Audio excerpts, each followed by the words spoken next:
그냥 끝났다고 봅니다. 네. 근데 이제 중국은 실시간 통제를 하지 않으면 언제나 제2의 천안문 사태가 번질 수 있다는 게 기저에 깔린 국가예요. 1인 종신 독재 체제를 완성하는 숙청의 아마도 마지막 단계가 아닐까. 청년들은 후진타오가 배제당한다는 사실에 동요될 수 있겠죠. 중국의 미래가 장기적으로 봤을 때는 과히 밝지는 않다고 생각합니다.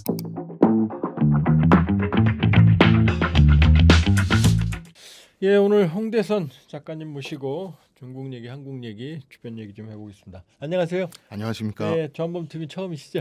처음 뵙겠습니다. 네, 반갑습니다. 네, 고맙습니다. 영광입니다. 나와주셔서. 아이고, 뭐 이 중국 요즘 유튜브가 중국 때문에 소재가 끊이질 않아요. 난립니다. 진짜. 난리죠. 지금 아직도 그 여진인데 뭐 지금 별 얘기 다 나와요. 장유샤, 네. 중국 당중앙군사위원회.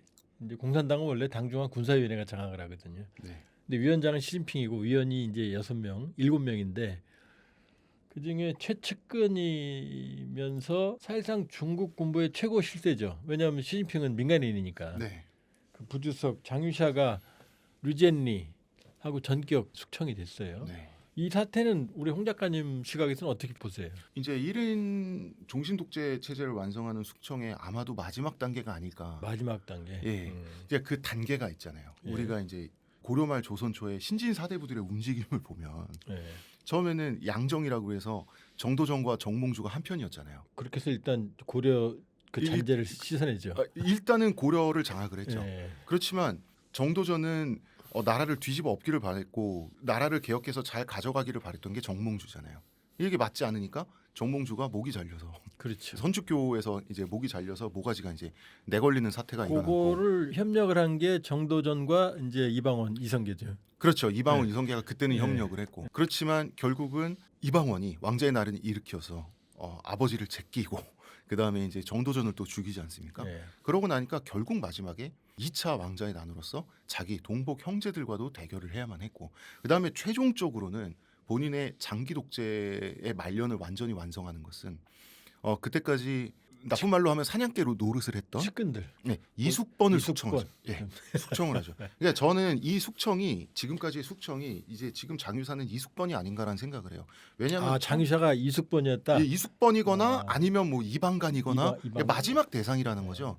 왜냐하면 처음에 이제 시진핑은 모두가 아다시피 태자당 아닙니까? 공산당의 세파벌이 태자당, 그 다음에 공천당, 공청당은 이제 공부 잘하는 흑수저 엘리트들, 그 다음에 이제 샹하이방인데 처음에 샹하이방을 견제하고 제압을 할 때 공천당과 손을 잡았다가 그 다음에는 공청단을 숙청을 하고 상하이방 공청당을 같이 이렇게 숙청을 한 다음에는 태자당 내에서의 권력투쟁이 또 벌어지거든요. 네. 근데 이 모든 과정에서 일관되게 시진핑의 무력의 노릇을 했던 게 장유샤였단 말이에요. 장유샤는 그 이숙번이네 그럼. 그렇죠. 예. 그 네. 장유샤는 태자당 내에서도 태자당 내에 산시방이라고 하는 그 소개파가 있는데 거기서 완전히 그 시진핑과는 베프 사이였단 말이에요. 그렇지만 그 베프마저도 이렇게 숙청을 함으로써 그 산시방이면 시주석과 고향에 갔다는 얘기죠. 고향이라기보다는 그쪽으로 제가 이제 그쪽 계열로. 예. 그쪽 계열인 거죠.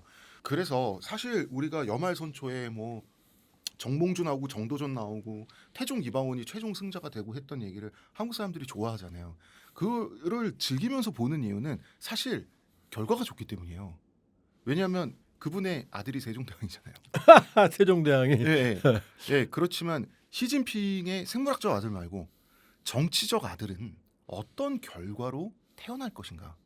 저는 그것에 대해서는 중국의 미래가 장기적으로 봤을 때는 과히 밝지는 않다고 생각합니다. 이방원은 자기도 자기지만 자기 아들 때를 위해서 권력을 다졌던 것 같고 시진핑은 자기의 종신주권이 목표 아니에요? 맞습니다. 뭐 이분한테 딸이 하나 있는데 뭐 그 사람 뭐 정치에 관심 없는 사람이에요. 뭐 그거는 좀 뭐 북한 시스템도 아니고 중국이. 아니죠. 그래서 이것을 어떻게 할 것인가. 저는 예를 들어서 한 30년 후의 미래의 중국에 대해서는 우리는 그림을 그릴 수가 없잖아요. 예. 이렇게 강력한 1인 독재 체제가 완성된 국가가 이 체제가 굴러가다가 결국 이 사람이 돌아갔을 때 옛날 말로는 승하하셨을 때 그 체제가 감내해야 될 혼란이라고 하는 것은 굉장히 클 수 있거든요. 역사적으로. 예. 그래서 저는 시진핑에게도 애국심이 조금 있을 수는 있으나 기본적으로 자기의 정치적 사익이 애국심에 앞서 있는 사람이라고 저는 개인적으로 생각하거든요.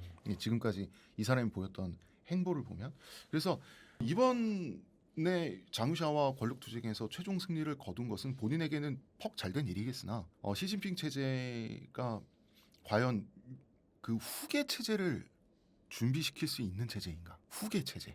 시진핑 체제 이후에 준비가 가능한 체제인지는 저는 모르겠습니다. 좀 재밌는 얘기 해주셨는데 저도 이제 왕자의 난, 예, 그 용의 눈물 이런 거 재밌게 봤는데 거기서 보면 이방원은 정도전을 제거했던 것도 신권, 신하들의 권력을 제어하기였던 거고 네, 외척, 자기 장인 민재, 대감, 처남들인 민무고 민무질 다 죽이잖아요. 네, 민재만 뭐 그 양반만 자연사하고 네, 그런 게 사실은 세종대왕에게 영향을 줄 수 있는 자기 아들을 왕권에 위협할 수 있는 모든 걸 제거하고 싶었던 거잖아요. 네, 오로지 다 자기 다음 세대. 근데 시주석은 지금 다음 체제가 아니라 지권력을 강화하는 거잖아요. 그렇죠. 그게 그러니까 본질적으로 차이가 있는 거죠. 네, 태종 이방원 같은 경우는 자기가 죽고 난 사후에 네. 항구적인 어떠한 그 안정과 어떤 그 나름의 발전을 위한 체제를 마련하기는 과정에서 사람들을 죽인다라고 하는 이 사람에게는 역사적인 핑계가 가능해요. 근데 시진핑이 지금까지 했었던 어떤 그거를 보면 시진핑은 기본적으로 등소평의 유언인 100년 동안 참아라. 도강양회의 유언을 어겼잖아요. 가슴속에 칼을 숨겨라. 가슴속에 칼을 숨겨라. 네. 홍콩도 가만히 내버려 두면 10년 15년만 지나면 그냥 중국의 일부로 흡수가 되고요. 대만도 대만 경제가 완전히 중국의 종속이 되면서 중국의 어떤 전략 외교니 1대1론이 하지 않고 본인의 욕망을 숨기기만 했으면 대만뿐만 아니라 그 다음엔 한반도, 그 다음에 일본, 그 다음엔 전 세계가 중국의 경제적 통치에 전 순조롭게 들어갔을 거라고 생각해요. 그게 덩샤오핑의 유언이에요. 유언입니다. 네 몸집을 키우면 자연이 된다. 예. 아, 예. 미국에 100년 동안 개기지 말라 그랬어요. 욕망을 숨기라 그랬어요. 동학양의 기간이 길었네요. 네.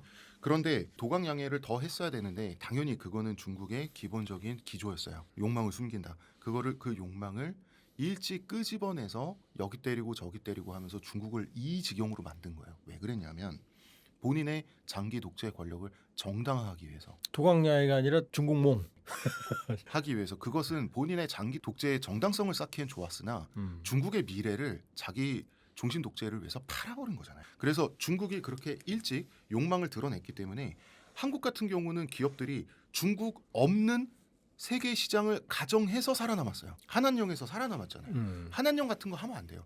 할 거면 2, 30년 미뤘다 했어야죠. 그러면 우리는 꼼짝 못하고 당했을 거예요. 그런 것들, 그다음에 중국이 얼마나 폭력적인 욕망을 외부 세계에 갖고 있는지를 전략 외교를 통해서 다 드러내버림으로써 중국을 정서적으로 세계인들이 가장 싫어하는 나라가 중국이에요. 중국을 고립시켰잖아요. 세계인이 중국 물건을 제일 많이 쓰는 것도 세계인인데. 네, 물론 그렇죠. 중국어 사용자가 정말 많지만 그렇습니다. 그래서 저는 시진핑이 중국 역사를 개인적으로는 본인을 위해서 배신했다라고 생각해요. 그러니까 이렇게 정리되네요. 권력 장악은 성공한 것 같다. 네, 그러나 중국의 미래에는 등소평의 유지까지 어겨가면서 불안하다. 그럼 이제 요즘 나오는 얘기 좀 얘기해 볼게요. 지금 후진타오 네, 지난번 정치 회의 때 끌려 나갔잖아요. 네, 그렇습니다. 그래서 뭐 후진타오가 죽었네. 뭐 후진타오 이제 검색이 안 되네. 그럼 중국은 항상 장례식이 문제거든요. 네. 장례식이. 리커창 총리 그 사망했을 때도 네. 중국에 격동이 있었고, 네. 그렇죠? 후진타오 때도 그렇고, 천안문도 그렇게 시작이 됐고, 네, 장례식에 사람이 모이면 그 사람을 추모하면서 이제 현 정권에 대한 저항으로 가거든요. 네. 지금 후진타오 얘기가 나오는 확인은 안 됐죠, 사망설에 대해서는. 중국이란 국가의 특성상 외국인인 우리가 이제 확인할 방법이 없고요. 근데 이제 중국은 실시간 통제를 하지 않으면 언제나 제2의 천안문 사태가 번질 수 있다라는 게 기저에 깔린 국가. 14억을 실시간 통제를. 그리고 이제 중국인들이 이제 후진타오 원자버우 시대에 대한 추억이 있죠. 그때는 네. 더 상식적이었고 지금처럼 이렇게 숨막히지 않았다라는 게 있는데 그렇지만 기본적으로 제가 아는 한 후진타오에 대한 중국 인민들이 갖고 있는 이미지는 영웅이나 순교자가 아니라 상식적인 무난한 어른의 이미지를 좀 갖고 있는 것 같아요. 근데 이제 한 가지 시진핑에 비하면 무난했다. 예. 근데 이제 한 가지 뭐가 있냐면 네. 중국은 중국 사람들이 느끼기에는 이미 부와 권력의 사다리가 끊어진 사회. 아 지금요? 제가 최근에 상해에 이제 가서 일을 보고 왔었는데 네. 거기 있는 분들이랑 얘기를 해보니까 그 오래된 단독주택 있죠. 예. 그냥 한 20평짜리 단독주택이라고 생각을 하면 상해? 상해에 오래된 단독주택 심지어 그 단독주택은 한 60년 70년 됐고 엄청 노후화됐고 심지어 화장실도 안에 없어서 공동 화장실을 써야 되는 경우도 있어요. 지금도 세상에 그런 데가 있어요. 예, 그런데 많아요. 예, 그 집이 한 채에 50억씩 해요. 50억이요? 예. 상해 도심이에요? 예, 도심에 50억씩 해요. 그거는 상식적으로 중국인들이 돈을 벌어서 살 수 있는 게 원천적으로 불가능하잖아요. 원천적으로 불가능해요. 그러니까 아니, 공동 화장실까지 쓰는데 예, 공동 화장실을 쓰는 집이 50억 원짜리예요. 그럼 단독 화장실은 100억이라는 얘기. 100억은 나고 한 70억 한대요. 70억. 예.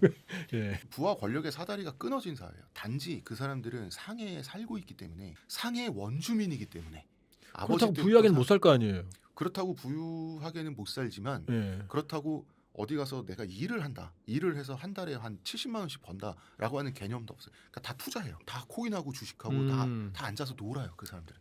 젊은 사람들도. 이미 일하는 게 의미가 없는 거예요. 그러면은 단지 그 사람들은 상해 원주민의 아들, 손자, 딸이기 때문에 수십억을 깔고 앉아서 살 수가 있는 사람들인 거예요. 상해가 부동산 폭등의 수혜를 받았기 때문에. 노력한 것도 아니잖아요. 전혀 노력한 게 아니죠. 예. 예. 그러면은 그 안에서 험한 일하는 사람들, 3D라는 사람들, 택시 기사하는 사람들, 그 서비스를 담당하는 사람들이 있잖아요. 뭐 건설 같은 진짜 힘든 일은 농민공이하고 그 사람들은 어디서 오냐 하면 다른 지역에서 온 사람들이 서비스를 갖다 바치는 거예요. 마치 그 로마 시내 안에 그 로마 제국 시대 그 노예들처럼 귀족과 노예의 관계가 마치 거의 그런 관계예요. 저는 예전에 산동성에 좀 있었던 적이 있어요. 산동성 엔타이라는 상해 사람들이랑 제가 중국어 잘하지도 못하는 중국어가 안 통해요. 그러니까 제가 중국어가 통하는 곳은 산동성 식당밖에 없어요. 상해 내에 있는 그 산동성 식당에 들어가면 일단 음식 가격이 반에 반 5분의 1이 돼요. 그래요? 상해 시내 산동성 식당에 들어가면 보통 이제 쉐자오라고 그 물만두를 팔아요. 예, 그 물만두는 이제 쪄서 스팀으로 만드는 만두가 아니라 끓는 물에 담갔다 빼서 익히는 그걸 이제 쉐자오라고 하거든요. 그 산동성 사람들이 쉐자오를 많이 먹어요. 들어가면 음식 가격도 싸지만 그 안에 들어와서 앉아서 식사를 하거나 포장하고 있는 사람들은 다 산동성 사람들이야. 그리고 그 사람들이 행색을 보면 상해 사람들하고 경제력이 완전 달라요. 옷차림만 봐도 그 사람들이 노동을 하는 거예요. 우리를 치면 외국인 노동자 같은 느낌. 맞아요. 그래서 중국은 이미 부와 권력의 사다리가 끊어진 사회인 거예요. 그 상태에서 중국 사람들이 후진타오에 대해서 조금 좋게 생각할 수 있는 여지는 뭐냐면 후진타오는 공청단 출신이에요. 후진타오는 아버지가 찻집을 하던 분이고요. 어머니가 교사인데 그나마도 7살 때 돌아갔어요. 매우 평범한 집안에서 그 혼자 열심히 공부해가지고 열심히 노력해서 칭화대를 간 다음에 그 다음에 이제 테크노크라트로 기용이 되다가 그 자리까지 올라갔던 사람인 거예요. 그러니까 부와 권력의 사다리가 일종의 흑수저 개념이네. 그렇죠. 약간. 공청단의 특징이에요. 그게 공산주의 청년단이잖아요. 그래서 부와 권력의 사다리가 끊어진 사회에서 후진타오는 중국 인민들에게 어떠한 흑수저 출신도 열심히 노력해서 부와 권력을 가질 수 있었지라고 하는 그 시대의 추억을 불러일으키는 게 가능하지 않겠느냐라는 가설을 저희가 세워보면 그거는 우리나라랑 다르죠. 지금 우리나라 현직 대통령 소년공 출신이잖아요. 그러니까 정말 우리나라 아직까지도 다이나믹 코리아라고 생각하거든요. 근데 중국은 아직 한국처럼 선진국이 되지 않았음에도 불구하고 부와 권력의 고리가 고착화됐다는 거예요. 그런데 또 한편으로는 후진타오가 공천단이라고 해서 인민들이 과연 그에게 동질감을 느낄까? 왜냐하면 중국의 지배 세력은 공산당이고 공산당 바깥의 일이 공산당원의 아닌 사람들이 그렇게 유권자도 아닌데 신경을 쓸 수 있을까?라는 생각을 해볼 수도 있잖아요. 자, 그런데 공산당원이 1억 명이 조금 넘거든요, 현재. 그 중에 공청단이 7천만 명 이상이에요. 다 공청단이네. 네, 거의. 그러니까 정원은 8,100만 얼마인데 지금 현재 7천만 명 이상이라고 하거든요. 14억 중에 5%네. 네, 그렇다고 보시면 됩니다. 그러면은 이 7천만 명 이상이라고 하는 사람들도 우리나라 인구보다도 많아요. 중국 내 공청단 당원이. 그러면 이 흑수저 엘리트 혹은 엘리트를 꿈꾸는 이 청년들은 후진타오가 배제당한다는 사실에 동요될 수 있겠죠. 예. 그러면서 만약 그렇기 때문에 시진핑 정권이 후진타오의 신변을 비밀에 붙여가면서 관리를 한다면 그것은 당연히 인민의 심리를 통제하기 위한 것도 있지만 그보다는 제가 생각했을 때는 첫 번째 공산당원들의 심리를 통제하려는 목적이 더 크지 않을까라고 생각하는 게 제 생각입니다. 그러니까 후진타오를 쉽게 막 하진 못하겠네요. 그렇죠. 쉽게 막 하진 못하고 그렇지만 본인이 정말 참혹하게 수청한 공청단의 수장이잖아요. 쉽게 하진 못하면서 또 막 잘해드리기도 어렵죠. 예, 아마 그런 상황에서 뉴스가 나오지 않으니까 이거 완전히 어디 갇혀서 완전 은폐당하고 있는 거 아니냐라는 라는 루머가 나오기에 좋은 상황인 것 같아요. 근데 만일에 사망했다면 장례를 치러야 되는 거고 네, 장례를 치르려면 사람들이 모여야 되는 거고 네, 사람들이 모이면 그 문제가 불거지겠네요. 네. 근데 중국 잘못하면. 그 문제가 불거질 수 있죠. 그런데 이제 중국은 사실 우리나라에 비한다면 어떤 것도 가능한 상태라. 예를 들어서 예전에 삼성의 이건희 회장이 그분 한 9년, 8, 9년 누워 계셨다고 네, 그러셨죠. 그때 이제 그분이 살아계신다는 걸 국민의 절반 정도가 믿지 않았던 시절이 있잖아요. 그런 것처럼 사실은 살아도 살아있지 않은 상태거나 만약에 우리가 상상을 한다면 사실은 이제 생존 신호가 바이탈 사인이 끊긴 상태지만 살아있는 셈치고 어딘가에 누워 계실 수도 있는 거 아닐까요? 예, 저는 그런 것도 불가능하진 않다고 생각해요. 자, 근데 어쨌든 후진타오의 얘기가 나온다는 얘기는 네, 어쨌든 시진핑 권력 장악의 여진이 계속되고 있다는 얘기예요. 후유증. 그러니까 일단 시진핑 권력 장악의 후유증은 계속되고 있죠. 예. 예, 그거는 제가 알기로 2017년, 18년부터는 예. 계속해서 시진핑 너무한 거 아니냐라고 하는 인민이나 공산당 내부의 불만이 있었던 걸로 알고 있으니 그러니까 그거는 후진타오 때문에 생겼다기보다는 그러한 어떤 이런 감정은 후진타오 때문에 생겼다기보다는 이제 오래됐죠. 바로 그 대목 때문에 지금 장유샤가 네, 장유샤 당중앙 그 부주석이 연행되기 전에 뭐 편지를 썼는데 네. 친구에게 줬고 뭐 미국에 소개됐다. 전 개인적으로는 신빙성은 높다고 안 보거든요. 개인적으로는. 전 이거 주작이라고 봅니다. 아, 조작이라고. 예, 그러죠? 주작이라고 해요. 예. 예, 왜냐하면 네. 저도 읽어봤는데 예. 그게 중국의 민주화를 지지하거나 시진핑 장기 독재에 반대하는 사람이 읽기에는 너무 적절하게 가슴이 뜨거워지도록 쓰여져 있어요. 장유샤가 의인이죠. 예, 장유사가 너무 의인인 거예요. 그런데 시진핑과 적대했다고 해서 민주주의의 친구가 아니에요. 아니 장유샤가 시진핑 독재 핵심 사냥개 아니었어요? 핵심 사냥개였어요. 네. 마지막에 가서 권력 투쟁을 하다가 지금처럼 됐을 뿐이지 시진핑에게 숙청당했다라고 해서 시진핑의 반대편에 있는 뭐 민주주의니 자유니 언론 자유니 하는 그 가치와 맞닿아 있는 사람은 아닌데 다만 어떤 사람이 이렇게 유명한 사람, 강대한 사람이 쓰러질 때 그 사람을 영웅으로 만들므로써 예. 어떤 원하는 어떤 그 심리적인 여론을 만들어낼 수 있는 거죠. 예. 어그로 끌기도 좋고 어차피 에포크 타임스는 시진핑 정권과 특히나 그 공산당에 원래부터도 좀 반대하는 중국의 화교들이 미국에서 지금 하고 있는 언론이잖아요. 그렇기 때문에 당연히 장유샤 전 당연히 어그로 겸의 어떤 심리적 결집을 위한 주작이라고 봅니다. 그리고 그런 편지를 왜 남겨요? 자기 불리하게 숙청당한 다음에. 그 왜 남겨요? 예. 그리고 증거가 되는데. 네. 그리고 그 출처는 친구 통해 정해졌다. 그런 게 어디 있습니까? 그 출처가 정확하게 어디서 왔는지도 밝히지 않았잖아요. 친구가 에포크 쓰게 타임스는. 했다잖아요. 본인이 쓴 게 아니라. 숙청되느라 바쁜데 그런 게 있나요 지금? 그러니까 들리는 얘기로는 장유샤가 어디까지나 들리는 얘기입니다만 예. 장유샤가 디데이도 잡았다는 얘기가 있어요. 쿠데타. 디데이도 잡았었다가 이제 선수를 쳤다 시진핑이 뭐 이런 얘기도 있는데 알 수는 없습니다만 그런 과정 속에서 뭐 편지 남길 틈이 있었는지 모르겠네요. 전 그 얘기는 안 믿어요. 왜냐하면 제가 이제 북한 전문가인데 네. 모든 공산당 군대는 당의 정치 군인들의 감시를 받습니다. 네네네네. 부대 이동권 권한도 갖고 있질 않아요. 근데 어떻게 디데이를 잡아요? 김정은 위원장이 집권한 지 7개월 만에 우리 지금 합참의장을 처형하거든요. 네. 명분이 김정은 명령 없이 부대 이동했다고 처형이거든요. 그러니까 북한군은 그 지휘 명령 감시 계통이 그 3중으로 돼 있잖아요. 그게 원래 지휘관이 있고 그다음에 뭡니까 정치 장교가 와 있고 그다음에 또 보위부에 야전군이 와 있고. 있잖아요. 예. 중국도 그렇거든요. 음. 자, 그러면은 결국 아직도 이제 장유샤 루젠니 이번에 숙청당한 사람이죠. 이 사람은 전인대 상무위원회 20차 회의 여기에서 네. 사법 처리를 의결하려고 이제 지금 마지막 보도는 뭐냐면 제가 본 거 회의를 개최했는데 상무위원회 제20차 회의. 그런데 이 다른 사람들 뭐 허위, 러치, 류창리 저는 잘 모르는 사람들인데 이런 저도 주요 잘 간부들 자격은 박탈됐고 장유샤 류전니는 그 박탈은 아직 안 했대요. 이게 네. 또 지금 인구에 해제되고 있어요. 아직 뭐 이 사람들의 영향력이 있다 그렇게 안 보시죠? 저는 이 사람들이 이미 끝난 거라고 보는데. 저 이미 끝난 거라고 봅니다. 예, 장유샤 류전니. 예. 이미 중국은 그 권력 투쟁 과정이 언론에 보도되는 나라가 아니잖아요. 예. 결과가 보도되지. 그 장유샤 체포되는 순간 그 죄목이 나온 이상 끝났다고 보는데. 그건 끝난 거죠. 예, 그냥 예. 그냥 끝났다고 봅니다. 저는. 예. 자, 우리 홍대선 작가님은 어쨌든 크게 정리하면은 숙청, 네. 시진핑 권력 장악 과정이었다. 네. 이방원과 이숙과 유사한 그렇죠. 이숙번이었다. 그렇죠. 이숙번이었다.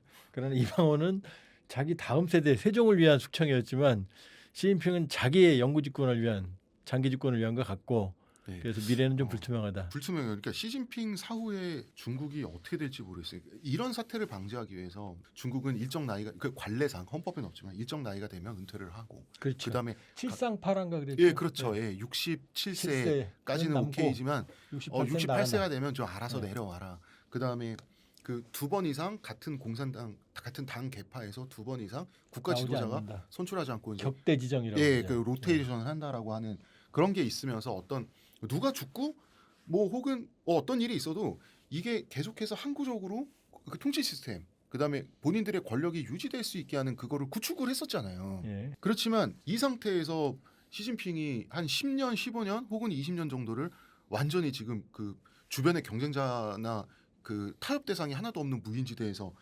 종신 통치 독재를 하다가 이제 죽었을 때 그때 중국이 어떻게 될 것인가? 제 저는 이거 위험하지 않아요? 비슷하게요. 예. 중국 지인이 하신 말씀이 있는데 시진핑은 간다 끝까지. 문제는 그 다음이다. 그러니까요. 예, 이런 말 든 적이 예. 있습니다. 예, 우리 홍 작가님하고 중국 얘기 좀 알아봤고요. 자, 한류 얘기 좀 해볼게요. 아니 지금 국립중앙박물관이 연간 관람객이 600만 명을 돌파했대요. 근데 이게 저는 잘 몰랐는데 루브르, 바티칸, 영국 이어서 4위에 해당하는 수준이라네요. 지금 근데 이 에너지에 저도 몇 번 가봤는데 여기 용산에 있는 거 잘 해놨더라고요. 근데 이 열풍의 핵심이 외국인이래요. 네. 저희 어릴 때만 해도 그냥 뭐 서구 문화 동경하고 뭐 이런 게 우리 문화를 사랑하지 않은 건 아닌데 네. 이런 일이 있을 거라고 상상을 못했거든요. 아, 상상 못했어요. 저도 상상 못했습니다. 예. 이거 동력이 뭐예요, 도대체? 아, 동력이요? 예. 여러 가지가 있겠죠. 예. 근데 이제 마침 박물관 얘기가 나왔으면 이제 예. 국립중앙박물관에서 그 이순신 특별전을 하고 있습니다. 지금요? 주로, 예, 외국인들 대상으로. 거기 아, 보면- 외국인 대상으로? 네, 거기 보면은 그 반복적으로 반복 재생되는 영상 파노라마를 통해서 거기 이제 이순신 장군이 운용했던 판옥선, 거북선 이런 것들이 어떻게 실제로 운용이 됐는가, 어떤 절차를 통해서 포를 발사하고 뭐 했던 그런 것들이 굉장히 상세히 이렇게 돼 있습니다. 거기서 제가 이제 거북선 돌격대장으로 현재 출연 중입니다. 아, 지금 홍 작가님이요? 네, 거기 이제 출연하고 있습니다. 그 이연양이죠, 거북선 돌격대장, 거북선 선장으로 제가 출연하고 있으니까. 아, 실제 출연한다고요? 네, 거기서 제가 지금 공연하면서 할 때? 네, 촬영을 했어요. 제가. 예. 네, 공연을 하는 게 아니라 제가 찍은 파노라마 영상에 등장인물로서. 아, 등장인물로요? 네. 배우도 하시네? 아니, 그 배우를 한 적은 있습니다. 이게 동생이 뮤지컬 감동을 해갖고 예. 이런 식으로 아, 제가 그렇게 출연. 뭐 직업적 배우를 한 적은 없고요. 어쨌든 이렇게 분장하고 그렇게 출연하시는 거예요? 예, 그렇습니다. 예. 돌격대장으로. 아, 그렇습니다. 이 두정갑이라고 하죠. 그럼 뭐 이혁기 뭐 이런 양반들 뭐. 그렇죠. 예, 저는 이연양으로 네. 나와서 거북선 1호 돌격대장입니다. 예. 나와가지고 군사평론가죠. 그 팬더라는 필명으로 알려진 이성주 선배님께서 이제 그걸 만드셨어요. 그걸 만드시는데 저랑 또 이제 딴지일보 선후배 관계라 가지고 아, 예. 예. 아, 커피 한 잔 하러 와 해서 갔어요. 예. 그 커피 한 잔이 출연료. 커피가 굉장히 비싼 커피인가요? 네, 굉장히 비싼 커피를 먹었습니다. 출연료로 커피 한 잔 하고 제가 한 4시간 동안 제 혹사를 당하면서 예. 찍은 게 지금 국립중앙박물관에서 재생 중입니다.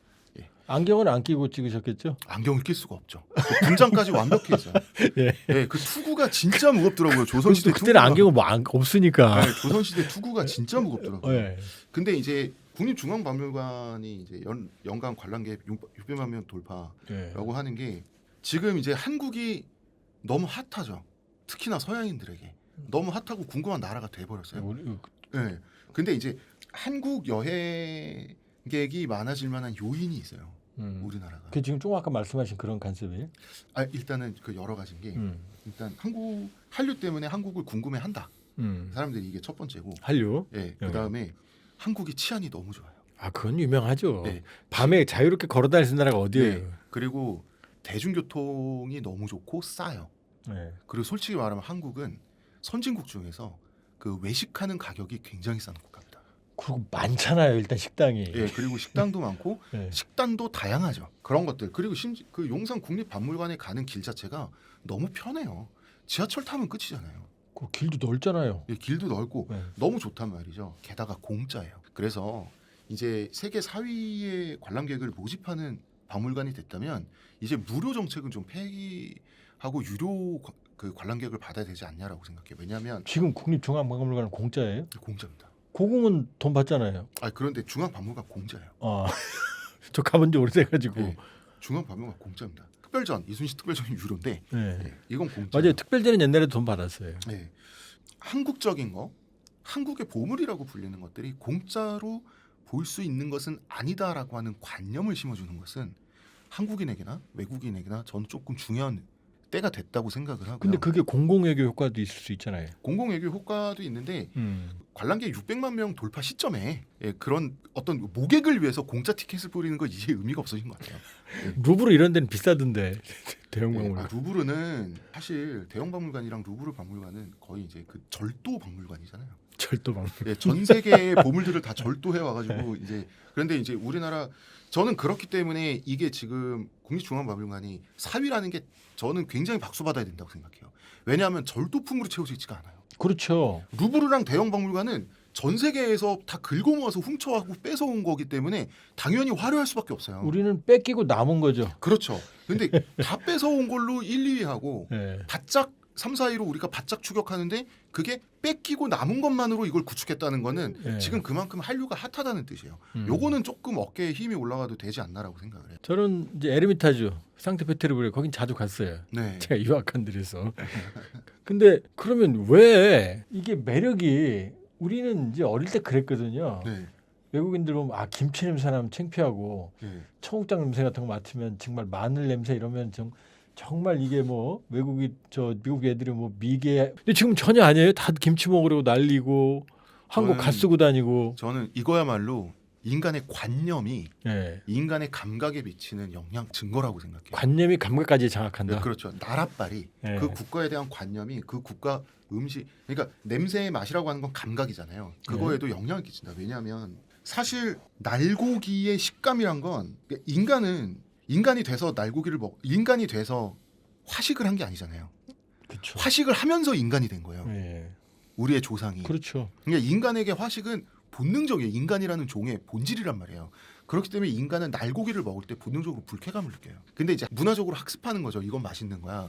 그래서 1970년대까지 서양에서 일본의 스시는 세계 최고의 혐오식품이었어요. 그 식빵에 날고기를 얹어서 먹는 것과 비슷하겠죠. 예. 그들이 봤을 때는. 예. 그렇지만 일본이라는 국가가 경제적으로 발전하고 어떤 문화적으로 매력적인 모습으로 이제 소비가 되고 하면서 스시도 먹어볼까? 그래서 80년대가 되면 스시는 최고급 음식이 되는 거예요. 서양인들에게. 그 국가의 위상이 스시에 대한 맛의 감각을 바꾼 거예요. 마찬가지로 박찬호 선수가 과거에 메이저리그에서 햄버거를 토할 때까지 먹었다. 왜? 마늘 냄새, 간장 냄새를 누르기 위해서. 그때 한국인에게서는 마늘 냄새, 간장 냄새가 나는 게 사실이에요. 근데 지금 그거를 불쾌하지 않는 거예요. 외국인들이. 왜냐하면 한국이란 나라가 불쾌하거나 무시할 만한 나라가 되지 않았기 때문에 한국적인 냄새도 오히려 좋아하면 좋아했지 악취라고 여기지 않는 거예요. 저희 할머니는 햄버거를 드시지 않았어요. 돌아가시 전까지. 세상에 그런 게 있냐? 아니 노린내 난다고. 그래서 할머니가 역겹다. 말하는 노린내가 도대체 뭐냐. 예. 6.25 전쟁 때 할머니가 맡았던 미군 병사, 백인 병사, 흑인 병사의 몸에서 나는 그 노린내가 나서 못 먹겠다 그랬어요. 그러니까 할머니에게 그들은 오랑캐였던 거예요. 아무리 잘 살고 말고를 떠나서. 그렇기 때문에 햄버거 냄새는 역겨운 냄새였던 거예요. 그렇지만 우리는 햄버거를 잘 먹었잖아요. 그런 것처럼 그 나라, 그 대상이 되는 문화를 얼만큼 존중하고 얼만큼 무시하는지에 따라서 그 관념이 생기면 생기면 저는 그게 감각에 영향을 미치는 거라고요. 맛에도. 그럼요. 저는 이제 러시아 소련으로 유학 갔거든요. 네. 모스크바 공항에 91년 여름인가 내렸는데 그걸 느꼈어요. 숨 막히는 노린내. 근데 거기서 유학하면서 익숙해지니까 나중에 그 냄새가 그리워졌어요. 그 이미 추억의 냄새가 될 만큼 어떤 아비투스가 생기신 거잖아요. 그렇죠. 예. 그 왜 있잖아요. 그 노르웨이인가요? 생선 썩은 거. 술스트레밍. 예. 그거 못 먹어요. 토해요. 근데 그거 먹으면 익숙해지거든요. 그러니까 그게 아비투스라는 게 이제 그런 거죠. 그러니까 홍어가 혐오 음식이지만 저는 홍어를 좋아하거든요. 처음엔 못 먹잖아요. 근데 이제 그 홍어를 꼭 그 홍어만을 즐긴다는 게 아니라 같이 먹는 그 술자리의 분위기, 홍어집 특유의 그 뭐가 있어요. 굉장히 예. 좀 밑반찬이 많이 나오고 돼지고기 함께 먹고 꼭 막걸리를 곁들이고 하는 전반적인 아비투스 속에서 그 홍어 냄새를 견딜 수 있게 되는 거거든요. 마찬가지로 한식이라고 하는 것도 BTS가 그 SNS에서 BTS 멤버들이 김밥 먹고 또 여기저기서 너 한식 먹어봤어? 나는 먹는데 맛있는데 또 이제 SNS 들어가면 미국에서 인기 팝스타죠. 카디비가 그 한식 그분은 분식을 좋아하더라고요. 예, 그 분식 먹는 사진 올리고 하는 그런 전반적인 그렇게 나도 모르게 생겨나는 또 나의 남들의 아비투스 속에서 먹으면 또 아무렇지 않고 맛있게 되는 거라고 저는 생각을 해요. 그러니까 한국을 좋아하는 관념이 네, 그 경계, 맛의 감각적 경계를 넘어서게 한다. 그렇죠. 이 얘기네요. 예, 저는 100% 그거라고 봅니다. 그러면 오래 가겠네요, 한류. 한류는 오래 갈 것 같아요. 왜냐하면 한류가 처음에는 이제 그 사멸 위기, 멸종 위기를 몇 번 겪었잖아요. 그 잘 몰라요. 왜 왜냐하면 그렇죠? 이제 네. 한류 처음을 이제 음악에서는 신승훈 씨랑 동방신기로 보고 그다음에 드라마에서는 이제 배용준 씨 겨울연가로 이제 보거든요. 그러니까 한류가 처음 생긴 데는 이제 일본이었던 거예요. 일본 겨울나가죠. 예. 일본이었던 거예요. 근데 이제 그 일본 사람들이 한류에 심드렁해 질 때, 이제 한류 끝났다 어떡하냐라고 했을 때, 일회성이었네, 이렇게. 네, 했었을 때 이제 중국 시장이 열리고, 중국 시장을 통해서 동남아 중화권 시장이 열린 다음에 동남아 시장이 열리고 이런 거를 거쳤단 말이에요. 근데 최종적으로 한류는 여러 번 멸망을 뻔했는데, 왜냐하면 홍콩 영화의 몰락이 홍콩 영화를 무조건 수입해서 봐주던 캐시카우인 대만이 IMF를 맞으면서 영화를 수입을 안 하면서 홍콩 영화가 몰락을 한 거거든요. 이렇게 시장이 받쳐주지 않은 상태에서는 몰락하게 돼 있어요. 홍콩 영화는 전 세계인이 봤지만 대만에서 고정 소비를 해줬단 말이에요. 이 캐시카우층이 있느냐 없느냐 굉장히 중요했어요. 고정 소비층이 네. 있었구만. 예. 그리고 그렇기 때문에 이 고정 소비를 중국이 많이 해줬기 때문에 중국이 의도적으로 한한용으로 한국 문화를 제압하려고 했을 때 그 대만 그때 사태를 네. 염두에 둔 거구만요. 네. 그때 한류가 끝날 뻔했어요. 근데 그때 그렇게 위험했어요, 그렇게 하라는. 위험했어요. 위험했는데 그때 OTT 서비스, 넷플릭스를 비롯한 OTT 서비스와 그때 코로나 기간이 겹치면서 한류가 전 세계화된 거예요. 집안에서 할 게 없으니까 그것만 봐야 되니까. 네. 그러면서 한류가 전 세계화되고 네. 그다음에 이제 특히 코로나 기간에 많은 한류 스타들이 왜냐하면 코로나 기간에 많은 사람들이 SNS 중독이 됐어요. 근데 SNS를 통한 팬들과의 소통 그러면서 팬층을 늘리고 팬들과 소통하고 하는 그 방식을 최초로 확립한 그룹이 BTS예요. BTS. 예, 그걸 우리나라에서 처음 한 거예요. SNS를 통한 팬들과 스타와의 소통을 통한 어떤 그런 관리 있잖아요. 그 BTS가 처음이에요? 네, 그 BTS가 그걸 처음 수립한 거예요. 그 지금의 모델을. 그러면서 이제 많은 한류 스타들이 세계화된 거예요. 그러면서 중국의 의도가 좌절됐어요. 그러면서 한류는 이미 중국의 영향력에서 벗어나게 돼버린. 중국이 아주 몹쓸 짓을 시도했네. 한류 말살을. 한류 반쯤은 말살하려고 했고 반쯤은 중국 자본을 통해서 중국화된 어떤 중국의 영향을 받는 그런 한류 콘텐츠를 한국인들이 스스로 생산하게끔 만들기 위해서 많은 어떤 지원을 했죠. 그래서 조선 구마사 같은 경우도 중국 계열 자본이에요. 결국 문제가 되면서 조선 구마사에 엎어졌죠. 방영이 중단돼 버렸죠. 그 다음에 우리나라 드라마인데 뜬금없이 우리나라 드라마에서 편의점에서 라면을 그 편의점 도시락 같은 식품을 사 먹는데 중국 제품이라든지 뭐 이런 식으로 이제 그런 것들이 있다가 이제 우리가 중국 한한령 첫째 한한령 두 번째는 중국 자본의 영향을 벗어나게 되죠. 그것은 한류가 주어진 운 속에서 잘한 것도 있지만 운이 좋기도 했고 그걸 잘 타놓은 거예요. 그런 그 여러 가지 그 한류의 한 3, 4단계가 있습니다. 그래서 이제 한류 사기니 위기가 있었구만요. 네, 위기가 있어요. 위기는 지금까지 한 3번 있었어요. 근데 저는 이제 한국 문화가 과연 보편화될 수 있을까? 네. 우리가 음식 얘기도 했지만 그 김치란 강렬한 발효 음식, 네. 된장, 간장으로 이어지는 그다음에 그 끈끈한 가족 문화, 네. 그다음에 정서, 이 정적인 그런 공동체 문화. 근데 이게 지금 전 세계에 보편적인 코드로 작용을 해요. 뭐 대장금부터 뭐 겨울연가부터 시작해서 오징어 게임, 그러니까 우리가 세계 보편적인 기생충, 세계 표준이라고 생각하는 게 우리는 오랫동안 세계 표준이 유럽인 줄 미국과 알았죠. 유럽이라고 생각했잖아요. 그러니까 한류 콘텐츠에서 드러나는 어떤 가족주의 이런 것들은 우리가 생각하는 세계 표준인 미국과 유럽 사람들에게는 그렇게 다소 맞진 않죠. 그렇지만 그보다 훨씬 많은 인구에게는 들어맞아요. 중국. 그렇지. 동남아, 비서구권, 남미, 중동, 중남미, 중동, 중동, 아프리카. 아프리카 이런 데는 맞는 거예요. 아, 그래서 우리는 선진국 수준, 굉장히 개인주의적이고 뭐랄까 보편타당한 그 수준의 물질적 기반을 가지고 그 수준의 때깔로 영상을 만드는데 아 재밌네. 때깔로 영상을 만드는데 정작 그 때깔 선진국의 때깔로 만들어진 우리 한류 콘텐츠에 들어가 있는 감수성은 중남미 사람이 보거나 동남아 사람들이 보기에 너무 가족주의가 맞아 떨어지는 거예요. 폭삭 속았수다 같은 거. 서구적 개인주의는 세계 문화의 일부분이다. 소비자로선 그렇죠. 세계 문화를 추동한 건 맞아요. 하지만 소비층으로서는 마이너한 거예요. 오히려 리더는 맞는데. 그렇죠. 미국과 유럽 인구 다 합쳐봐야 얼마가 돼요? 미국, 북미, 그러니까 북미와 유럽 인구 다 합쳐 서유럽 여기서 서유럽이죠. 서유럽 인구 다 합쳐봐야 10억 명 안 되잖아요. 되나? 하여튼 그렇지만 중국, 동남아, 중남미, 아프리카 인구를 합쳐봐요. 막대하잖아요. 서유럽 10억 안 돼요. 다 합쳐도. 예. 예. 그런데 우리는 그거를 미국이나 영국 등지에서 만들어낸 영상물의 수준으로 찍는 거예요. 아, 예. 그런 형식의 비서구가 좋아할 만한 내용들을 담아버렸구만요. 그렇죠. 아, 그 우리 홍 작가님 얘기하니까 이게 하나 떠오르는 게 있는데 네. 미국 친구들 그런 문화에 집에 초청받아서 밥 먹으면 좀 더 드실래요? 인사해요. 아, 됐습니다라면 끝나거든요. 제가 이제 러시아에 유학 가서 친구 집에 가면 이제 친구 엄마가 밥 해주잖아요. 네. 더 먹을래? 그러면 아 됐어요. 그러면 안 돼. 너 더 먹어야 돼. 너 말랐기 때문에 막 입에 넣어줘요. 아, 우리 문화가 그렇잖아요. 공동체.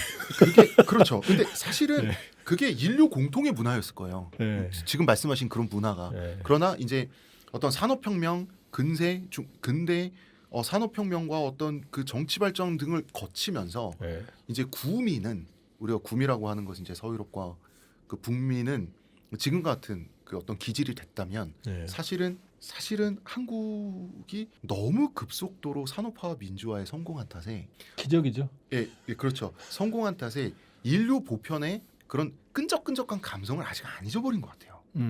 예, 그러니까 이걸 생각하면 돼요. 전 세계에서 일본에서는 주로 이제 바이올런스 씬이라고 하는데 폭력 씬을 가장 잘 찍는 나라가 우리나라예요.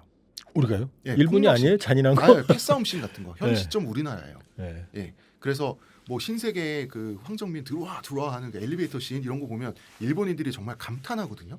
일본 영화인들도 우리는 절대 저렇게 못 찍는다. 근데 그 이유가 뭐라고 생각하세요? 한국은 그 정도 영상물을 찍을 수 있는 그 정도의 선진국 열강에 진입해 있는 나라 중에서 유일하게 영화 찍는 사람들이 폭력에 많이 노출된 채 자랐어요. 제가 90년대 중고등학생이었는데 제가 고등학생일 때만 하더라도 매일 선생님한테 맞았어요. 저는 70년대 중고등학생. 그러니까 더 맞으셨겠죠. 저보다 더 맞으셨겠죠. 그리고 그때는 정말 뭐 그냥 학교끼리 특히 남학교끼리는 그 패싸움을 하는 게 너무 당연했잖아요. 그러니까 그런 폭력에 노출된 사람들 치고는 노출되면서 자란 사람들 치고는 영상을 제일 잘 찍는 거예요. 인텔리전스 하죠. 예, 한국 사람. 그러니까 한국인들이. 예. 그래서 그렇기 때문에 한국의 바이올런스 씬을 세계적으로 알아주거든요. 마찬가지로 그런 어떤 사람이란 원래 갖고 있는 가족주의 끈끈한 정이나 이런 것들 있잖아요. 이런 거를 표현할 수 있는 사람들 중에서는 우리나라 사람들이 제일 잘 살고 잘 찍는 거예요. 이런 것들이 이제 먹혀 있는 거죠. 마치 그거랑 비슷한 거죠.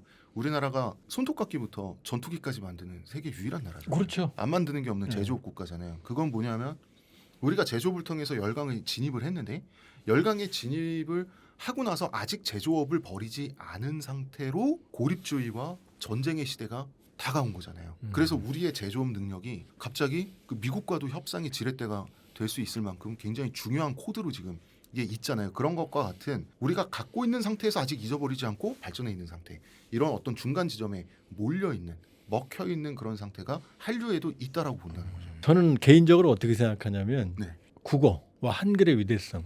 네. 김소월 시인인가요? 네. 나보기 역겨워 가실 때에는 사뿐히 지뢰밟고 가시옵소서. 이걸 영어로 해보면 When you hate me, 뭐 silently step by, 뭐 이렇게 나와요. 네. 제가 러시아에 유학했는데 노어로 절대로 이게 안 나옵니다. 그러니까 어마어마한 풍부한 표현력, 그다음에 과학적인 조합 능력, 한글과 국어의 우수성. 왜 한강이 인제 태어났느냐? 이 말을 번역해 줄 사람이 그동안 없었거든요.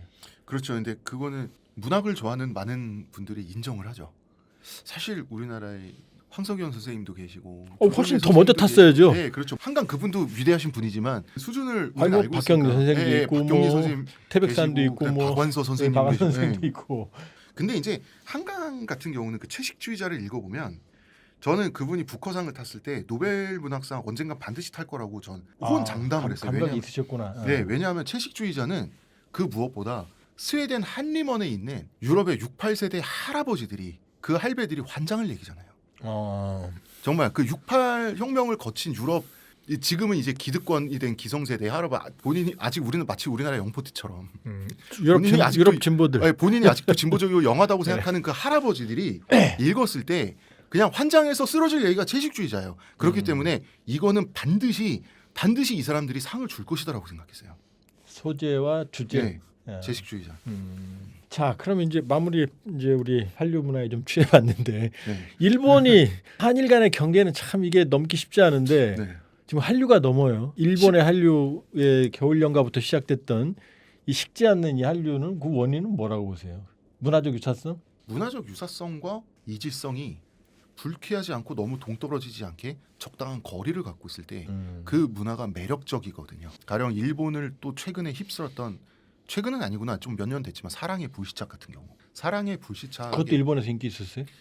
완전 휩쓸었어요. 겨울 연가보다 거의 그 수준. 그 수준. 네, 거의 그 수준으로. 그래서 현빈과 손예진 배우 둘이 이제 실제 결혼을 해버렸잖아요. 그래서 많은 일본인 팬들이 감동했어요. 아, 그 두 분이 실제 결혼했어요? 실제 결혼했어요. 본 것 같네요. 그러고 보니까. 네, 매력을 느낄 만한 적당한 거리가 있다고 저는 생각해요. 제가 봤을 때 이 독일, 네. 러시아 이런 데서 유학하고 오신 분들이 조금 그 음울함이 있습니다. 제가 봤을 때 날씨 영향도 있는 것 같고요. 예, 예. 학문도 그쪽에 너무 드라이하게 하잖아요. 그쪽 어쨌든 간에. 예. 네. 그래서 그 적당한 거리라는 게 저는 그 핵심적인 키워드라고 생각해요. 우리가 디즈니랜드에 가면 디즈니에서 지금까지 만들었던 장편 애니메이션의 배경, 그다음에 네. 거기 등장인물들, 주인공들이 이렇게 쭉 펼쳐져 있지 않습니까? 디즈니 애니메이션 서양의 어린이들 혹은 그 어린이들을 극장에 데려간 부모들이 디즈니 애니메이션을 볼 때 디즈니 애니메이션 대부분의 배경을 생각해 보세요. 중세 유럽 어딘가잖아요. 중세 공주. 중세 서유럽 어딘가 공주 왕자가 슈렉도 나오고 피오라 공주도 네, 나오고. 그렇죠. 이건 미국이 만들었단 말이에요. 네. 미국인들이 느끼기에 중세 어딘가의 왕자와 공주 이야기는 우리 문화권이죠. 우리가 이해하는 우리 문화권이잖아요. 네. 미국을 탄생시킨 문화권이잖아요. 네. 그 문화권이 네. 예, 과거에. 그런데 미국은 민주주의 사회고 거기는 아직 왕자 공주가 있고 다른 건 또 다르고 이해할 수 있는 건 또 있죠. 즉 문화권이라고 하는 그 바운더리는 같지만 시간이 매력적인 거리를 만들어요. 낭만을 만들어내는. 그런데 K-팝 데몬 헌터스와 비교해 보세요. K-팝 데몬 헌터스는 배경을 딱 보면 스타 시스템 똑같이 있고 아이돌 있고 팬들 있고 그 명동 길거리 나오잖아요. 건물 다 있고 선진국이고 발달해가지고 다 지하철 다니고 전 못 모든 봤어요. 사람들이 K-팝 데몬 헌터스 그렇게 나옵니다. 예. 현대가 배경이니까 예. 핸드폰 하고 그러니까 저기는 얼마든지 가서 편하게 여행을 하고 올 수 있는 현대 선진국이야. 그렇지만 시공간에서 시간적으로는 공유하죠. 그렇지만 이번엔 디즈니 애니메이션과 거꾸로 그 문화적 공간의 차원에서는 그 중세가 우리 이제 조선 시대나 이런 거예요. 중세라는 시대의 역할을 하는 게 한국이라는 공간이고 중세는 현재 미국과 시간적으로 떨어져 있지만 여기는 공간적으로 떨어져 있죠. 공간. 그 정도의 이국적 시공간이 아. 바뀐 정도의 그 네. 낭만을 유지할 수 있는 이국적 낭만을 유지할 수 있는 거리가 K-팝 데몬 헌터스 보면 유지돼 있어요. 그 어쨌든 코드가 동양 쪽 코드도 관통하지만 더 중요한 게 동서양을 관통하는 코드잖아요. 이게. 그렇죠. 한국은 서양화된 조선이면서 결국 또 조선인의 후예기도 한 거예요. 결국 서양인이랑 다르잖아요. 그것이 만들어내는 거리가 너무 동떨어지지도 않고 불쾌한 골짜기도 아닌 적당한 낭만의 거리를 만들어낸다. 그게 한일 간의 예민함도 뚫고 있다. 일본에서의 한류뿐 아니라 외국에서의 한류도 저는 마찬가지로 그렇다고 본다는 거죠. 그러면 우리 홍 작가님은 저는 개인적으로 그런 얘기를 하거든요. 네. 말씀드렸지만 한류는 이 문화적인 저수지에 이제 구멍이 이제 이제서 뚫린 거다. 오래 간다. 그러니까 한류가 몇 번의 위기를 아까 말씀드렸듯이 운 좋게 넘겼기 때문에 이제는 전 세계가 알게 됐어요. 그렇기 때문에 전 오래 갈 거라고 봅니다. 이제는 오래 가는 고속도로에 진입을 했다. 톨게이트를 통과했다고 생각해요. 저도 여기 할 얘기가 좀 있는데 나중에 한번 모시고 한류 얘기만 또 한번 우리 재밌게 한번 해볼게요. 예, 뭐 그래도 됩니다. 야, 고맙습니다. 자, 홍 작가님 그 한국인의 탄생 그 책을 쓰시면서 한국이 이렇게 주목받는 그 언제 쓰셨어요? 한국인의 탄생은 제가 2024년에 나왔죠. 24년? 네, 얼마 안 됐네. 얼마 안 됐습니다. 많이 팔렸어요? 뭐 그 분야에서는 꽤 나왔습니다. 그래요? 저도 한번 사 보려고 노력을 하겠습니다. 꼭 사보십시오. 예, 두 권 사세요. 보통 준다고 그러는데 이러면. 대신 제가 정석껏 사인을 해드리겠습니다. 예, 두고 보겠습니다. 사시는지 안 사시는지. 우리 역사 7, 80년대 네. 군사 독재를 겪어온 우리 세대는 우리 근대에 대한 가슴 아픈 한이 많았어요. 왜 선배들은 저랬을까? 왜 네. 나라 뺏기고 청나라한테 짓밟히고 아간파천 러시아로 왕이 도망가고 결국은 뺏겼나 분할까지 당했나. 지금 그때를 생각해보면 상전벽해죠. 상전벽해죠. 만약에 고종께서 관뚜껑을 열고 만약에 일어나신다면 놀라겠죠. 엄청나게 놀라겠죠. 야, 우리 군사력 5위 됐대? 막 이러면서 그럼 엄청 제가 놀라겠죠. 고종께서 그냥 돌아가셔서 그렇게 된 겁니다. 저는 대한민국 평균보다는 고종이라는 사람에 대해서 조금 더 동정적인 편이긴 합니다만, 뭐 고종에 대해서 평가는 다른 많죠. 네. 무능한 왕에서부터 네. 유능했던 왕까지. 예. 인정은 못하겠고요. 동정적이긴 합니다. 어느 정도 성정적으로는. 네. 지금의 위상은 세계 국방력 5위, 경제력 10위, 네. 문화력은 1위. 1위라고 봐야 되지 않나요? 한류는 적어도 어쨌든 열풍은 지금 외국에서 냉정하게 계산한 걸로 한 6, 7위 하는 것 같습니다. 전 세계 문화적으로. 저기 문화적인 파워, 네. 컬처럴 파워. 네. 컬처럴 파워. 그러나 어쨌든 세계를 휩쓰는 유행 이쪽에서는 뭐 거의 탑이라고 볼 수 있죠. 탑은 아닌데요. 네. 가장 핫하죠. 그러니까 가장 뉴페이스인 거죠. 가장 주목받는. 그렇죠. 그렇게 보면 정확할 것 같습니다. 그러니까 신상품은 제일 많이 히트치는. 연예계로 치면 빅뱅이나 뉴신스 같은 분들이 처음 나왔을 때인 거죠. 와, 쟤네 누구야? 네. 예, 요런 지금 그런 구간을 타고 있는 거죠. 그렇지만 뭐 비틀즈나 뭐 이렇게 여러 가지로 누적적으로 따지면은 아직은 뭐 탑까지 그렇죠. 아직은 갈 길이 멀죠. 갈 길을 네. 먼. 근데 이제 시작이라서 희망적이죠. 그렇죠. 네. 출발 포인트가 빠르니까. 네. 지금 19세기, 20세기에도 우리는 핫한 지역이지만 네. 뜯어 먹기는 핫한 지역이었고, 예. 그렇죠? 예. 근데 지금은 아니죠. 지금요? 예, 지금도 뜯어 먹기는 핫한 지역이라고 보세요. 아니면 지금도 한반도는 뜯어먹기 핫한 지역입니다. 지금 보시기에도. 네. 그러니까 네. 이게 뭐가 문제냐면 네. 우리가 네티즌들의 이제 농담이죠. 그 농담이 뭐냐면 우리가 군사력만 가지고 5위라고 그러죠. 5위잖아요. 네. 우리가 5위면 뭐하냐라는 거죠.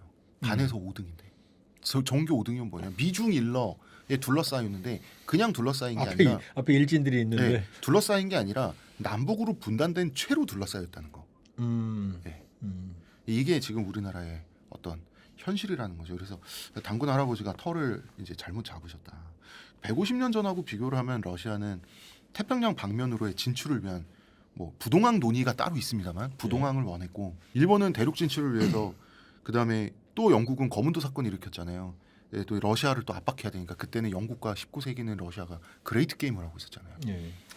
그래서 거문도 사건을 일으키고 이러면서 그때도 이제 한반도가 나쁜 의미로 이제 맛집이 됐단 말이에요. 예. 클레멘스 메켈이라는 독일 장교를 아십니까 혹시? 클레멘스 메켈은 어떤 사람이냐면 이제 일본이 메이시 유신을 하고 나서 그 사스마버는 해군이 되면서 사스마번. 네, 사스마버는 해군이 되면서 영국 해군을 모방하려고 했고, 그다음에 조슈버는 육군의 주축을 차지하면서 이렇게 당시 세계 최강의 육군국이라고 할 수 있는 독일. 당시는 이제 프로이센의 그 육군을 모방하려고 했어요. 그래서 프로이센 장교를 모셔와요. 그러니까 가장 높은 교관으로 그 군사 교관으로 모셔와요. 이 사람의 이름이 버는 이제 영주죠, 영지 일종의. 예. 이 사람이 이제 클레멘스 메켈입니다. 클레멘스 메켈은 아무래도 이제 본인을 고용한 곳이 일본이다 보니까 일본 편이었어요, 당연히. 이 사람이 동아시아 지도를 딱 보면서 뭐라고 했냐면 이 사람이 만든 논리가 한반도 비수론이에요. 한반도는 지정학적으로 지도를 봐라. 일본 열도를 위험하게 찌르고 있는 비수다. 한반도 비수론이에요. 그때 메이지 유신을 성공했던 일본의 메이지 유신 지사들은 이미 정한론을 펼치면서 그 조선을 정벌하기를 원했어요. 그랬죠. 그런데 주역들이. 네, 원했지만 이토 히로부미도 그렇고. 네, 그 도덕적 핑계를 만드는데 난항을 겪고 있었어요. 그때 클레멘스 메켈의 이 한반도 비수론에 이 사람들은 쌍수를 들고 환호를 할 수밖에 없었어요. 저거 내버려두면 우리가 죽는다. 그러니까 이거는 방어적인 의미에 우리를 위해서 어쩔 수 없이 할 수밖에 없는 거다 정한 한국을 정벌한다는 것은 그 도덕적 핑계를 만들어줬기 때문에 이게 크레스 한반도 맥케리. 비수론인데 예. 이 한반도 비수론을 자 일본은 미국에 지면서 처형을 당하지 않고 도계자로 끝났죠. 그래서 일본은 아직까지도 지배 세력의 혈통이 바뀌지 않았어요. 일본은 레짐 체인지가 일어나지 않았어요. 독일과 반대입니다.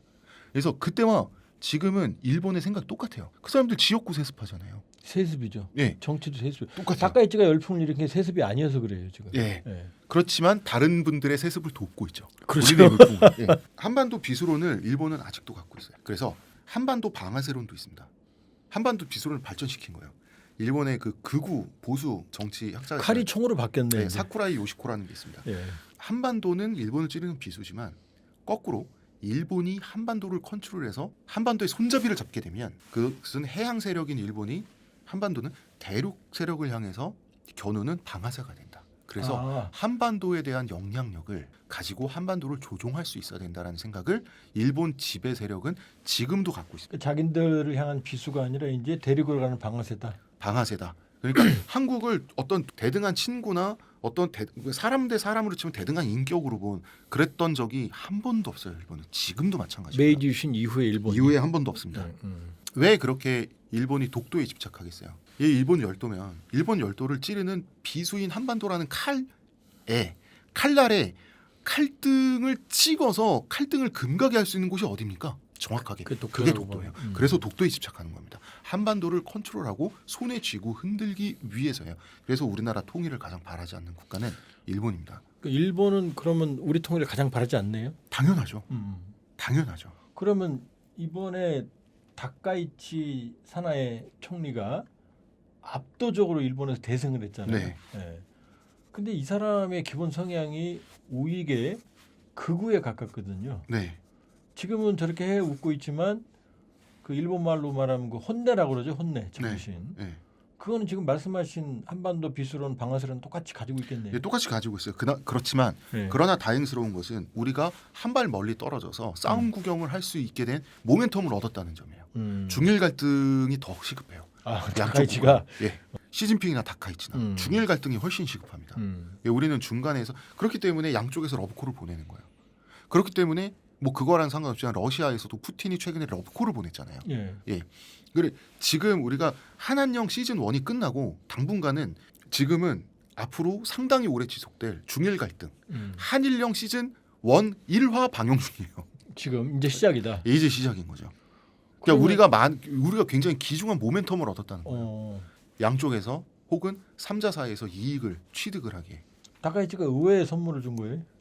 다카이치가 의외의 선물을 줬죠. 하지만 다카이치는 본인의 어떤 계획과 최근에 어떤 중요한 선거에서도 압승을 거뒀잖아요. 네. 역사상 최고 대승을 거뒀습니다. 자민당이. 전후 처음이래요. 네, 전후 처음 가장 큰 승리를 거뒀는데 일본의 국익을 깎아먹는 매국을 했을지언정 적어도 다카이치는 자민당을 살렸잖아요. 자민당 일본의 수십 년 수권 지배 세력인 자민당을 살려줌으로써 자민당 전체가 다카이치의 빚을 지게 됐어요. 이 상태에서 다카이치 중심 체계가 될 것 같아요. 지금 전 세계는 우리가 알고 있는 굵직굵직한 열강 국가들의 지도자들이 권력을 잃고 그냥 파편처럼 이렇게 부유를 하거나 아니면 권력이 공고해지는 그 모멘텀을 타고 있어요. 뭐 트럼프, 뭐 푸틴, 시진핑도 그렇고 그다음에 다카이치 사나 일본마저 저렇게 되고 있잖아요.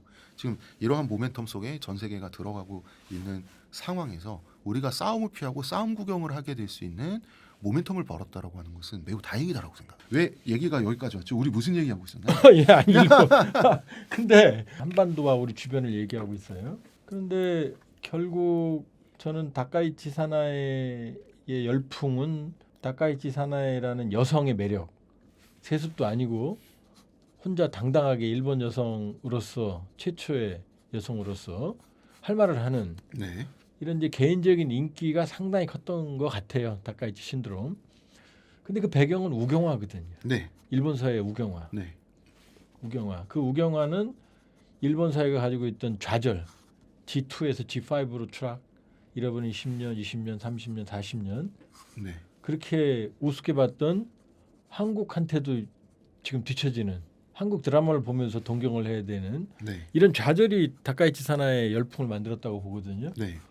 그럼 이 우경화는 결과적으로는 우리한테는 나중에 좋은 환경은 아닐 거 아니에요. 그렇죠. 근데 일본의 우경화는 우린 외국이잖아요. 일본이 우경화될 운명이었었던 바로 그것을 우리가 어쩔 수는 없었던 거예요. 일본은 레짐 체인지가 없었단 말씀을 드렸잖아요. 예. 독일은 레짐 체인지가 확실히 됐어요. 그래서 첫 번째는 일본의 전쟁 범죄는 거의 용서받은 거나 마찬가지예요. 미국 용서해줬죠. 미국이 용서해줬죠. 중국 독일은 때문에. 용서를 받지 못했죠. 중국 때문에. 그렇죠. 독일은 용서를 받지 못했죠. 왜냐하면 2차 대전에서 승리했던 사람들은 기본적으로 서양인들이잖아요. 그 서양인들은 서양인이 서양인에게 저지른 인권 범죄에 대해서는 굉장히 민감하고 분노했으나 일본이 즉 동양인에게 저지른 범죄에 대해서는 그렇게 관심이 있지 않았어요. 그 빈틈을 비집고 일본은 원래 처형당할 운명을 도계자로 대체를 했던 거예요. 그래서 레짐 체인지가 일어나지 않았어요. 지금 일본이 누리고 있는 번영과 뭐 민주주의, 자유라고 하는 것은 기본적으로 승전국이자 피해국인 미국이 허락해 준 거예요. 맞죠? 허락해 준 겁니다. 그 대신 군대 없는 나라가 되고 평화헌법이 있어야 돼. 그래서 이제 중성화 수술을 했죠. 미국이. 살이 통통하게 오르고 다 자랐어요. 그러고 났더니 중성화 수술해서 이쁨 받고 보호받고 살이 통통하게 오르고 나니 이제 와서 들이받을 수 있는 숫소가 되겠다고 하는 것은 2차 세계대전 이후의 전후 질서를 일본 배신하는 거예요. 아닙니까? 그리고 2차 세계대전 이후의 전후 질서에 일본이 소외되거나 피해를 받았나요? 최수혜국이었잖아요. 그런데 이제 와서 배신이에요. 그 역사에 대한 배신입니다. 근데 그 2차 세계대전 이후 전후 질서의 최대 수혜국이었던 미국이 그 질서를 깨고 있잖아요. 그렇죠. 그 미국은 미국대로 예. 본인들이 구축한 서사가 있잖아요. 나는 착한 편 대장이라고 하는 서사. 그 서사를 구축하기 위해서 2차 세계대전과 한국전쟁에서 수많은 선조들이 희생당했죠. 미국이 만약에 일본의 보통 국가를 허락한다는 것은 그거는 선조들을 배신하는 겁니다. 그런 일은 일어나서는 안 되는 일입니다. 그래서 그런 일을 막기 위해서 우리가 100% 막을 힘은 없지만 방해하거나 유도할 정도의 로비력은 이제 한국도 갖추고 있으니 일본을 물어뜯고 괴롭힐 줄 알아야 된다고 생각합니다. 자, 근데 불행하게도 지금 글로벌 우경화는 네, 이게 흐름이에요. 흐름이죠. 예, 트럼프도 우경화고 사실은 시진핑도 우경화예요. 우경화죠. 중화민족주의. 네.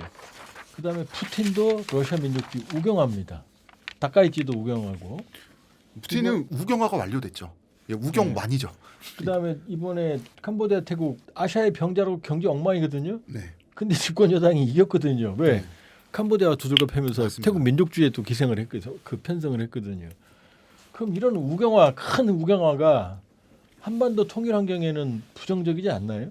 우경화된 국가들끼리 네. 갈등하는 사이에서 네. 우리가 그 안에서 유탄이 우리한테도 튀어서 큰 피해를 입을 수도 있고 네. 혹은 그 사이에서 균형자 노릇을 약삭빠르게 영악하게 잘하면서 통일의 기회를 잡을 수도 있는 거라고 봅니다. 사실 저는 작년부터도 여기저기 나가서 한 말인데 앞으로 중간이 없을 것이다. 잘하면 중간이 없을 거다. 우리가 잘하면 큰 기회가 올 것이고 조금 삐끗하면 진짜 망국의 상황까지 미끄럼틀 타고 내려갈 수도 있다. All or nothing이네. 오로와 나싱이에요. 그래서 꼭 그런 강대국들이 주변 강대국들이 우경화되는 흐름이 우리한테 불리하지만은 않을 것이다. 그러나 당연히 엄청 불리해질 수도 있다. 우리는 발뻗을 공간 구석을 잘 찾아서 발을 뻗어야 된다라고 생각을 하고 그 틈바구니에서 통일의 기회도 우리는 한번 노려봐야 된다고 생각합니다. 제가 최근에 쓴 책이 무극화 시대라는 거거든요. 네, 극이 없는 혼돈의 시대라는 거거든요. 네. 무국화 시대로 가고 있죠. 예. 예. 근데 이제 한반도가 아까 말씀하셨잖아요. 아무리 잘해봐야 5등이라고 미일 중러 이 친구들이 강성할 때는 네, 항상 우리 코피가 터졌거든요. 네, 근데 제가 보기에는 러시아는 이미 중진국으로 추락했고 네. 추락했죠. 다카이치 열풍인데 불구하고 일본이 급격하게 부상할 가능성은 전 희박하다고 봅니다. 오히려 다카이치 열풍 때문에 일본은 잃어버린 40년이 확정되고 있지 않나라고 예, 하는 저도 게 그렇게 보고요. 예, 저도 그렇게 보고 있습니다. 그다음에 시진핑 체제, 독재 체제의 문제들이 여기저기 터져 나올 거고 네, 트럼피즘은 팍사 아메리카나의 석양이라고 저는 보거든요. 네, 그러면 우린 자율성은 더 많이 커진 거잖아요. 네. 과거에 비해서는 예. 우리 구한말보다는. 네. 그러면은 우리한테 저 찬스 기회 요인이 더 많지 않겠어요? 그렇죠. 근데 이제 한편으로 한미일 동맹 체제, 나토와 같은 그 블록이 해체되면서 네. 이제는 각자 생존을 해야 된단 말이에요. 각자 그래서- 도생의 세계. 그래서 저는 이재명 정권이 바로 이제 각자 생존의 사활을 걸어야 되는 바로 그 승부수를 던져야 되는 이 타이밍에 예. 그 핵잠수함 협의 예. 그다음에 이제 그 핵 고농축 문제. 우리가 핵탄두 보유를 향해서 갈 수 있는 이 길을 재빨리 더 늦지 않게 열었다라고 하는 거. 예. 이거 굉장히 저는 굉장히 높이 평가합니다. 일단 우리나라가 핵을 갖게 되잖아요. 핵을 갖게 되거나 실질적 핵 보유국이긴 하지만 지금도 핵탄두가 지금 손에 없더라도 나사 하나만 돌리면 바로 이제 핵탄두를 끼워 맞춰서 발사할 수 있는 그런 상태가 되는 것. 그것은 어쨌거나 2차 세계대전 이후에 핵 보유국이 침공당한 적은 없어요. 그러니까 우리가 주변 제국들 다 제국들이잖아요. 주변 대국들을 먼저 싸움을 걸어서 좋은 결과를 이뤄낼 수는 없겠지만 우리가 적어도 전면적 침공을 당할 수 없는 나라, 멸망할 수 없는 나라가 되는 그 기본 조건은 지금 상황에서는 핵 보유국이 되는 겁니다. 일단 저는 그게 기본이라고 생각해요. 그 다음에 핵 보유를 하고 나서 그 다음부터 우리가 좀 제대로 된 플레이어가 보다 되는 거죠. 근데 실제 우리나라가 정말 제대로 된 플레이어가 되려면 그것은 당연히 통일되는 거죠. 통일. 예, 통일이죠. 통일이 되면 우리는 플레이어가 되죠. 메인 플레이어 자리도 가끔씩 이제 한번 그 역할을 맡았다가 빠질 수 있는 거죠. 홍 작가님 말씀대로 핵을 가진 통일 국가면은 강대국인데요. 강대국 돼야죠. 돼야 됩니다. 예. 그러니까 제가 어디 가서 이런 말하면 뭐 극우주의자니 뭐 파시스트니 뭐 전쟁이 그렇게 좋아 뭐 이런 말을 들어요. 제가. 근데 이거는 좌우를 벗어난 문제라고 예. 생각해요. 생존과 국익이 먼저고요. 그다음에 그 다음에 어떻게 분배할 것이냐를 가지고 우와 좌가 나뉘는 거지. 이거는 지금 국가의 존속을 지금 우리가 얘기를 해야 되는 그런 단위의 얘기이기 때문에 이거는 정파와는 상관이 없다고 생각합니다. 그러니까 이 열강에 둘러싸인 여기에서 우리의 독침은 핵이다. 당연하죠. 그리고 통일은 반드시 돼야 된다. 지금 핵은 이 끝이 시대에. 아니라 예, 핵은 시작. 기본이다. 기본이다. 왜냐하면 통일이 반드시 돼야 되는 것도 기본 전제라는 거예요. 핵을 가진 북한이랑 통일하면 두 개가 완성이 되네요. 그 기술이 별거 없을 거라서 우리가 그냥 새로 재개발하는 게 나을 겁니다. 예, 오늘 홍 작가님과 여러 얘기 나눴고요. 한반도 정세까지 나눠봤습니다. 또 뵙겠습니다. 예, 박사님 감사합니다.